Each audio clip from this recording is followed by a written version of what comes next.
Bien, decía en el video anterior que una de estas características que define a la organización pública es que pertenece al sistema político. El otro elemento distintivo y no menos importante es que se rigen por el derecho administrativo, por el derecho público. O sea que se rigen y se controlan de alguna otra manera a partir del derecho público.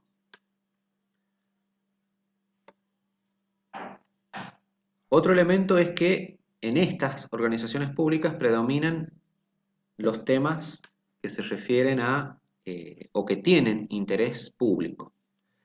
Y vale hacer una aclaración. Por ahí confundimos y la queremos caracterizar a las organizaciones públicas al decir que prestan servicios públicos, que es distinto a decir que tienen interés público. ¿Y por qué hago esta diferencia? Vamos a tomar un ejemplo. La empresa Mayo o la Positiva o cualquiera que ustedes identifiquen que prestan el servicio de transporte público, son organizaciones que prestan un servicio público pero tienen intereses privados, persiguen un interés privado. Estos son los grises que se van generando y tenemos que ir identificando. Organizaciones que persiguen un interés privado, pero prestan servicios públicos. En este caso, la definición no se refiere a la prestación de servicios públicos. ¿Por qué? Porque se pueden dar estas situaciones que acabamos de describir. Y sí las caracteriza a una organización pública cuando decimos que persiguen el interés público. ¿Sí? Bien, el otro elemento que las distingue de las privadas es que su población objetivo es el ciudadano. Bastante, digo, podemos ampliar o discutir sobre este tema, pero hablamos que su población objetivo es el ciudadano, los ciudadanos, que atraviesan distintos roles estos ciudadanos. Somos usuarios, somos beneficiarios, somos contribuyentes, ¿sí? Pero cuando hablamos de las organizaciones públicas decimos que atienden a las necesidades y las problemáticas de los ciudadanos, mientras que en las privadas hablamos de clientes. ¿Sí? Bien, esos tres elementos nos estaría permitiendo hacer una clara diferencia entre organizaciones públicas y organizaciones privadas. Dicho esto,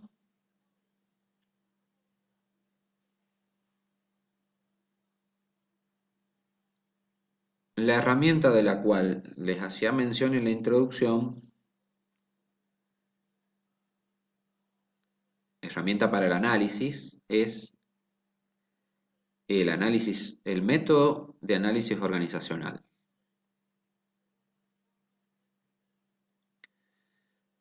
Hay una definición.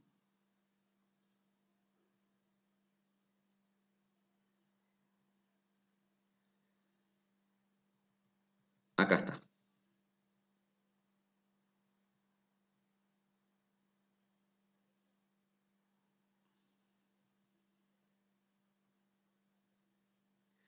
Su concepto. Vamos a decir que el análisis organizacional es un método de abordaje que se va a apoyar en una técnica, y esa técnica es la observación. ¿Sí? Entonces, esta metodología de abordaje para el análisis organizacional se apoya en una técnica que es la observación. Ahora bien, ¿qué observa? Observa determinadas variables y a partir de la comparación de la realidad organizacional con estas variables vamos realizando el análisis. ¿Qué va a intentar resolver o tratar el análisis organizacional? Es identificar y buscar las soluciones a las disfuncionalidades organizativas. Y recuerden esta idea. Hablamos de detectar y buscar soluciones para las disfuncionalidades. No hablamos de problemas, sino de disfuncionalidades. ¿Qué quiere decir? Todo aquello que no es funcional en el desempeño de la organización. Y vamos a intentar dar algunos ejemplos muy rápidos. En una clase en tiempos de normalidad presencial, podemos decir que, o preguntémonos si en la clase la utilización del celular es funcional o no. ¿Sí?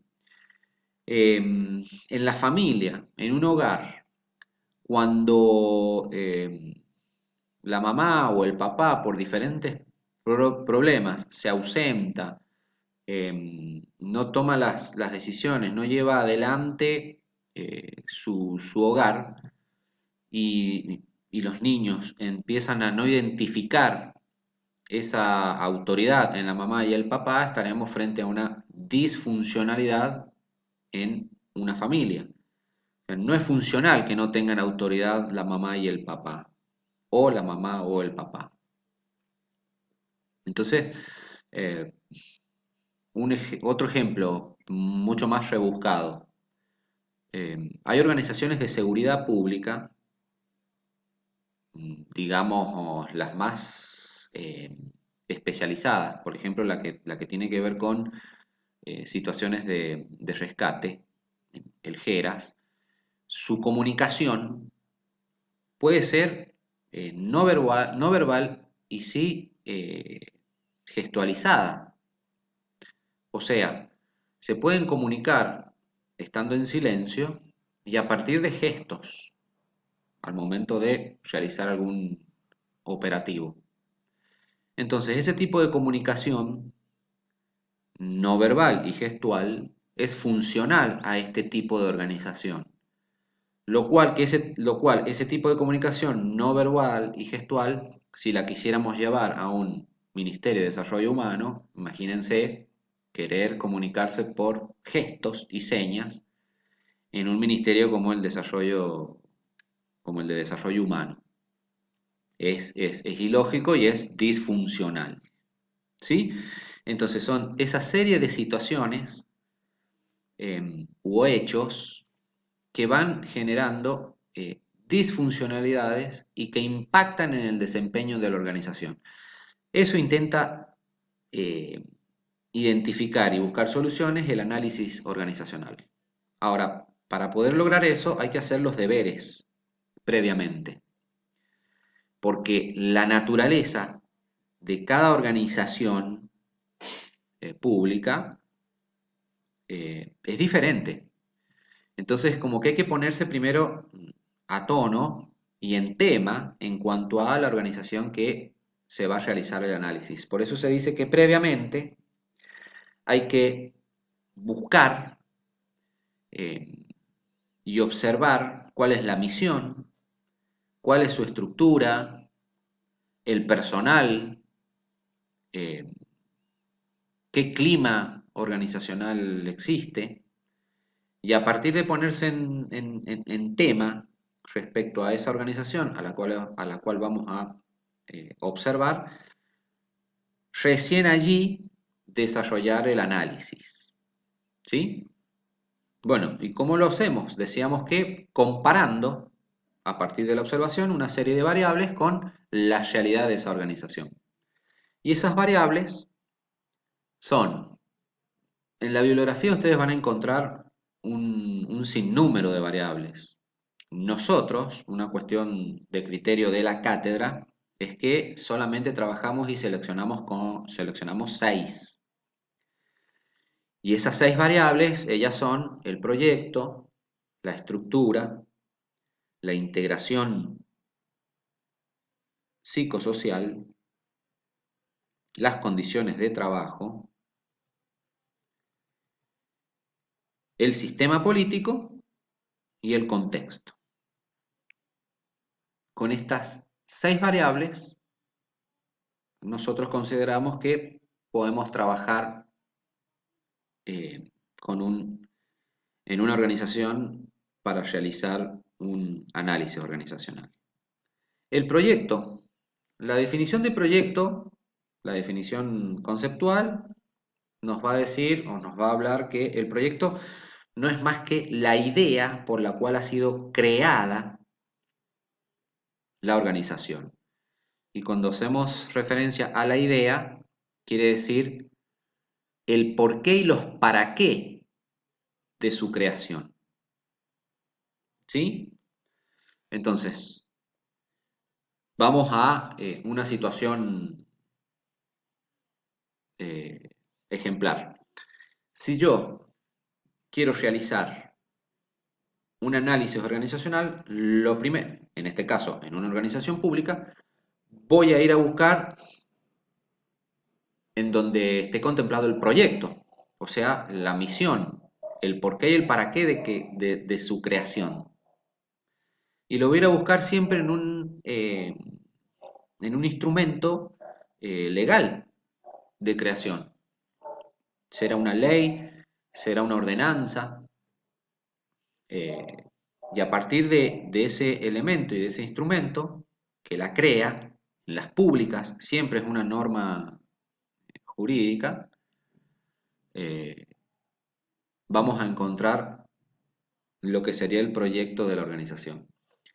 Si ahí está explicitado con claridad y, por ejemplo, los miembros de esa organización no lo conocen, no conocen la norma de creación, no conocen la misión, no conocen el porqué y el para qué, estaríamos frente a una disfuncionalidad.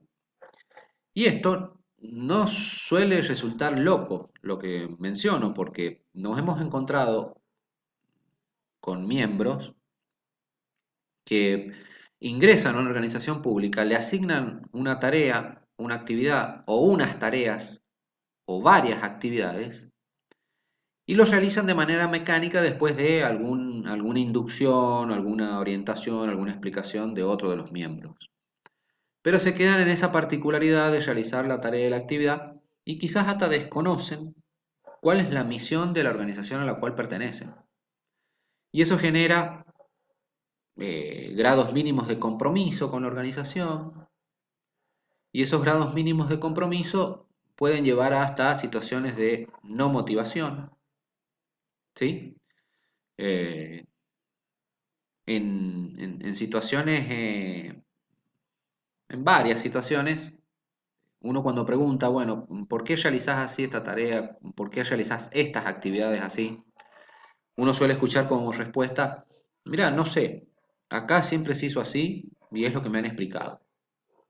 Quizás no tener el conocimiento del proyecto de la organización no le permite a un miembro involucrarse y entender que quizás de la manera en que realiza la tarea o la actividad podría ser mejor o rediseñada o plantear algún cambio para la mejora en el desempeño de esa organización.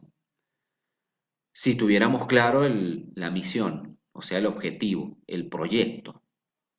Situación que no suele ocurrir, entonces el grado de involucramiento y de compromiso se reduce a situaciones mínimas, que no permiten estas etapas quizás reflexivas o de interpelarse y decir, ¿por qué hago esto así? Si lo hiciera así, lo mismo voy hacia el objetivo o lo mismo voy hacia la misión que persigue la organización.